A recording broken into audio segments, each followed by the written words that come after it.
মোৰ হাতত আছে এইটো চিপি দানা দুই প্ৰকাৰৰ দানা আছে এটা সৰু মাছৰ বাবে এটা ডাঙৰ মাছৰ বাবে মই এতিয়া দানা দিছো আৰু আপোনালোকে চাওক মাছ কেনেদৰে আহে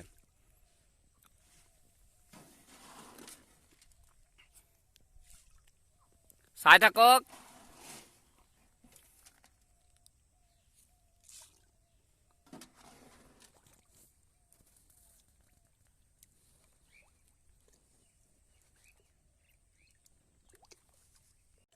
গুড মৰ্নিং বন্ধুসকল স্বাগতম জনাইছো জ্ঞানম চেনেলৰ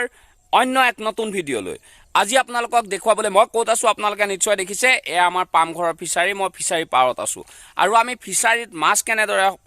পুহিছো আৰু কেনেদৰে ফিচাৰীটো বনাইছো আৰু কি খাদ্য দিও আৰু মাছ কিমান ডাঙৰ হৈছে তাকে জানিবৰ বাবে চাই থাকক মোৰ ভিডিঅ'টো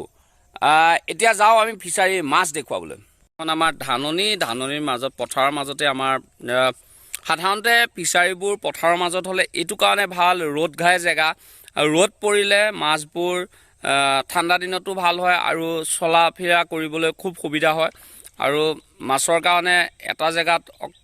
খালীকৈ ৰাখিব চাফ চিকুণ কৰি ৰাখিব লাগে আৰু এটা জেগাত খাদ্যৰ বাবে অলপ আমি এনেদৰে ৰাখিছোঁ খাদ্যৰ বাবে যাতে মন গ'লে ধুনীয়াকৈ চৰিব পাৰে এইটো ৰাস্তা বনাই দিছোঁ ইফালেদি অহা যোৱা কৰিব পাৰে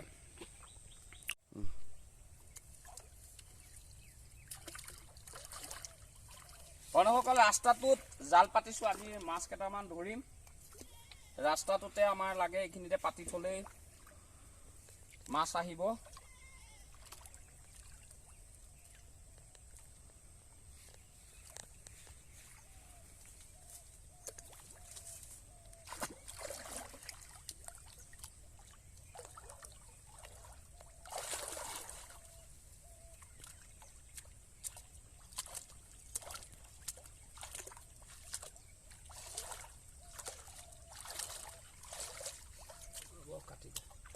সকল এতিয়া মই অলপ দানা লৈছোঁ এমুঠা দানা লৈছোঁ আৰু জালৰ ওচৰত দানাখিনি মই ধুনীয়াকৈ পেলাই দিওঁ এতিয়া মাছ আহিলে আমাৰ জালত লাগি যাব আৰু চাওঁচোন মাছখিনি বাৰু কিমান ডাঙৰ হৈছে বেছি দিনীয়া মাছ নহয় তথাপি কিমান ডাঙৰ হৈছে সেইটোকে চাওঁ বন্ধুসকল মাছ লাগিছে পোনাটো দেখিছেনে টানি আছে পোনাটো টানি আছে দেখিছেনে মাছ মানে জালখনত ফচিছে বিশেষ ডাঙৰ মাছ নহয় চাগে তথাপিও জালখনত মাছ ফচিছে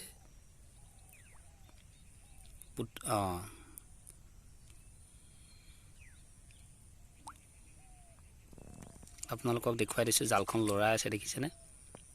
জালখনত মাছ ফচিছে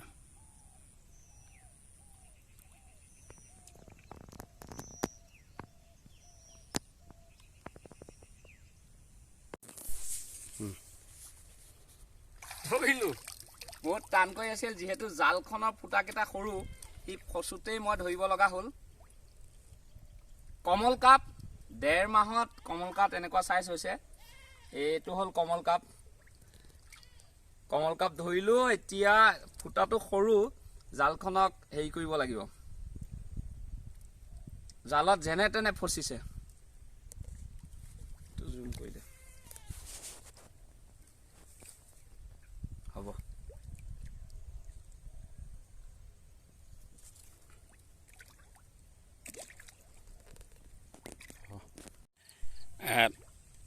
বন্ধুসকল এই যে ফিচাৰীটো মই আপোনালোকক দেখুৱালোঁ ইয়াৰ পৰা প্ৰথম উপকাৰটো কি হৈছে আমি মাছ কিনি নাখাওঁ আমি ঘৰৰ মাছ খাওঁ ইয়াতে হাঁহ ৰাখোঁ এতিয়া বৰ্তমানে হাঁহ নাই বৰ্তমান হাঁহখিনি বিক্ৰী কৰা হৈছে ইয়াত হাঁহ ৰাখোঁ ঘৰৰ মাছ খাওঁ তাতকৈ ইয়াতে কি হয় সৰু সৰু মাছটো আছে এই সৰু মাছটোৰ কাৰণে সৰু দানাটো দি আছিলোঁ ইয়াত যথেষ্টখিনি মোৱা মাছ পোৱা যায় মোৱা মাছৰ সোৱাদেই বেলেগ মানে মোৱা মাছটো আকৌ মোৱা মাছৰ দামো বেছিকৈ পোৱা যায় আৰু আমি ঘৰুৱাভাৱে খাবলৈ তাৰ সোৱাদো বেলেগ গতিকে আপোনালোকে সৰু জেগা যদি 10 জেগা থাকে ফিচাৰী ৰাখিব কিন্তু ডাঙৰ মাছ বিক্ৰী কৰাতকৈ আপোনালোকে পোনা যদি বিক্ৰী কৰিব পাৰে তেনেহ'লে আপোনালোক অধিক লাভৱান হ'ব